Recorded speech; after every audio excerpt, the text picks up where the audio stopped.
Clean with Ace, and we're live. It is now afternoon here at the conference. We are at the Clean Building Conference 2024. And as you can see, hey, somebody else stopped by the booth and said, let's talk. You may recognize the face. If you've been watching the podcast at all, Blake and I had a little bit of chance to chat a little bit before. Blake, On Point Building Service, let's catch people up about who you are, what do you do first, and then we'll get into it. Sure. Yeah, thanks for having me again. It's good to be able to record in person this time. We're On Point Building Services. We are a full-service janitorial company based in Virginia Beach, Virginia, and we serve southeastern Virginia and Richmond, northeastern North Carolina, up to DC and Baltimore. So cool. Well, so we're close to home for you. We are. It only took me less than 4 hours to drive up here. So this is a cool town. It's can't see it in the camera, but we're sitting right next to Oriole Park at Camden Yards. It's a beautiful ballpark, and it's a great place to come for a conference. So you chose to spend your money and time coming here for a reason, I'm sure. I did. I'm very involved in BSCAI, the Building Service Contractors Association International, and it's been an organization that's mostly for cleaning companies like mine to help us grow our businesses and serve our employees and our customers better. And so we share best practices, and there's a lot of education and different things. And we do some of the education initiatives and get some of the certifications and different things. And so we typically will travel to the BSCAI conferences every year in Las Vegas and Orlando and Puerto Rico, wherever they are. And so our friends at BSCAI asked me to come teach a class here, one of the pre-conference sessions called the Plateaus of Growth. And the Plateaus of Growth is a class, and it came from a book and a class with a PowerPoint presentation that BSCAI developed about 25 years ago. And I was part of the committee, and I'm still part of the committee. We're still working on it. We're updating the book. We updated last year the presentation, but essentially what it does is it takes somebody through the process of what it looks like to grow a janitorial company from zero through 6 different phases past like 12 million in revenue.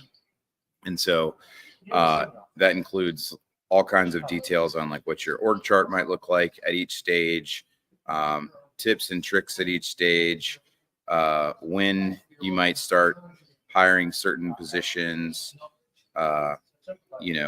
I taught it with Greg Buckner he has a Clean Office and Porter Plus in Northern Virginia. Okay. Really good guy and really knowledgeable. He's had his business for a long time. Friday will be. Okay. So what's a long time, Blake? Well, Friday will be our 9-year anniversary from starting operations. And I think he's been doing it like 20 plus. Yeah, well, see, that's what we talked in the last podcast was, the average life expectancy, I guess, of a cleaning business is not usually 5 years. That's right. Yeah, I saw a stat. I don't know if this is an updated stat, but something like 93% of janitorial companies that start never make it past like 500,000 in revenue. And so I remember you had a stat that was related more to how long they last. Do you remember what that was? I remember you had told me a stat on that. Yeah, I mean, and of course, hey, just like you're updating your information, I'm not sure what the current updated one is, but the last time that I had it is that 60% of the cleaning businesses in America never make it to the 5th year anniversary. Right, that's right. 60%. I would think that's probably still accurate. They need more than what you're talking about, Blake. Yeah, I would think that's probably still accurate. And so this class is designed to help people get over the hump and grow their businesses beyond those thresholds to where they're more, sustainable long-term businesses. Now, when we talked in the hall earlier this morning, you said you didn't think you could talk for 4 hours on a subject like that. My wife might have called me out on that and said, of course he can talk for 4 hours, but I didn't think we had. I think we had 70 some slides in our presentation. We added some that were really more to tell kind of some personal stories from our experience at each stage in the growth. And But they're real. That's what I mean. That's what makes it what it is. that's right. And I think people really enjoy hearing those stories because they can relate to them. We had a lot of people come up to us after the class and say, "Man, I related with everything you said because I've been through it all."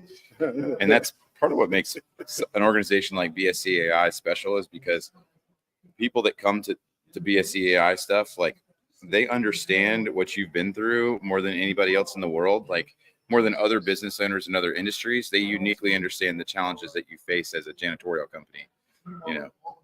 So this was your first time to do a presentation. I'm assuming. Not my first time to do a presentation, but it is my first time to teach this particular course. Okay. Yeah, I've done speaking roles in other BSCAI conferences, but they're usually like under an hour, you know, or a month. That's why the 4-hour thing Right. is so unique, right? Right. So Are you game for another one now? Oh, definitely. I mean, I would say coming to these conferences and involvement in BSCAI has had a really large effect on me being where I am today, and our company having grown to where it is. And, you know, we now take our key leaders to these conferences. We have our key leaders do the educational opportunities that they offer, certified site supervisor courses, registered building service manager courses and certifications.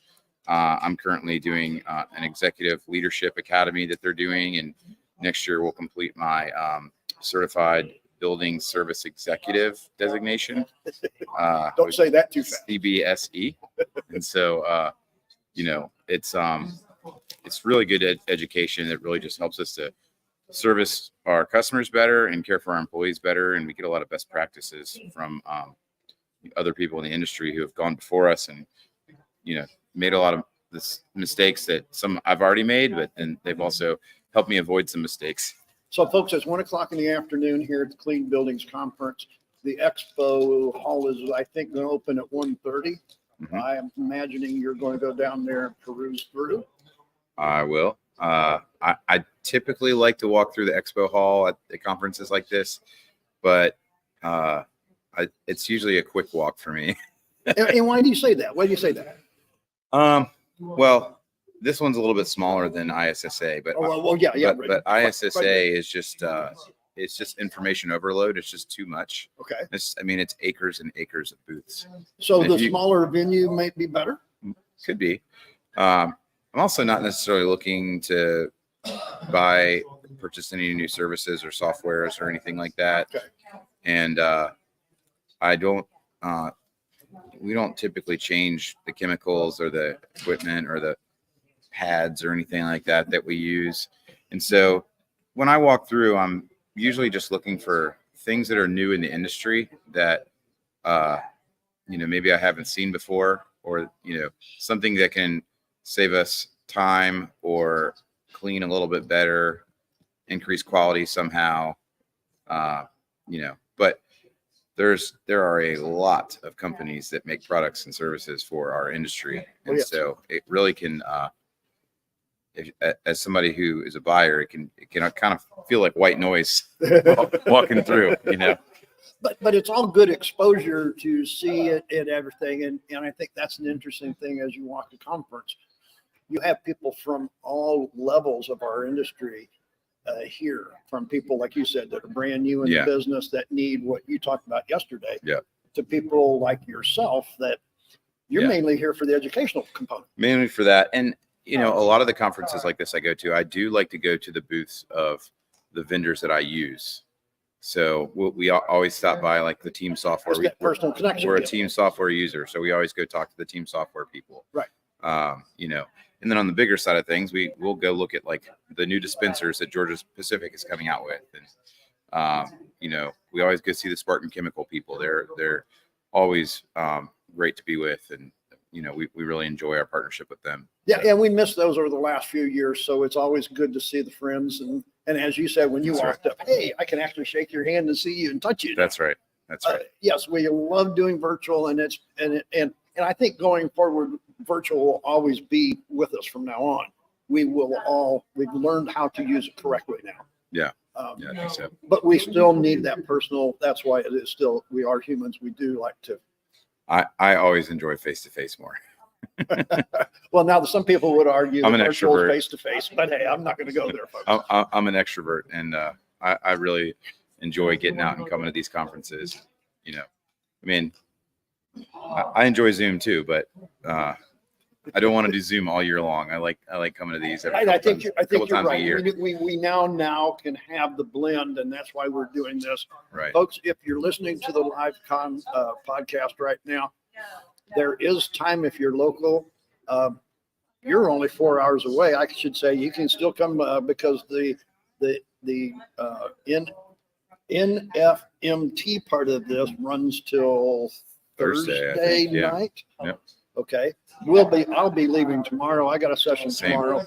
But folks, come on down. If you missed this year, put it on your calendar. Yeah. Every year. Talk a little bit about the sessions that you're teaching. Oh no, they don't want to hear about all of that. Come on. No, the one I'm doing tomorrow, just so that you know, folks, is deep dry extraction without chemistry. Wow. Yeah, we're talking carpet, and we're not talking about using chemistry to clean carpet. Wow. Can you give me a little tiny preview on that? Because you got me interested. So, I was talking with another gentleman that came by and everything, and he said, well, what chemical? I said, I don't care because I'm not going to use chemical. It's water. I didn't say water. Water is chemistry. Blake, think of it. Water is chemistry. Mm-hmm. So how do we H2O. start the cleaning process in carpet? That's what we never talked about. And that's what I'm going to talk about tomorrow. Okay. Interesting. It's not the chemistry and it's not all of that. That's important, but it's where we start and how we start and what we do before we use chemistry. Okay. Well, I'm interested to hear more. Folks, that's why we come to the educational sessions, right? That's You right. see the smile on his face? That's right. what we want to see. A lot of people, I think there's probably close to 60 or 70 people registered for tomorrow. So it should be a good morning. Yeah. We had a good session this morning. We went to the Women in Cleaning panel. Yes. And had a good friend from BSCAI, Kathleen Bands, who's a Baltimore local here. She owns My Cleaning Company, and she spoke. And one of Greg Buckner, who I spoke with yesterday, one of his people, one of his top executives spoke, and also met a person from my hometown that was speaking as well. So, yeah, It's always good. Well, folks, come on down if you can. If you can't, put it on your schedule. Make sure that you subscribe and like this and share it with other people. Beyond Clean with Ace, we're everywhere. This week it's Baltimore. Next week, I'm going to be back in Florida working with one of the local school districts. So never know where I'm going to pop up, folks. nice. Talk with y'all later. Thanks for coming in. Yeah, absolutely. Appreciate you. Yeah. When you post these,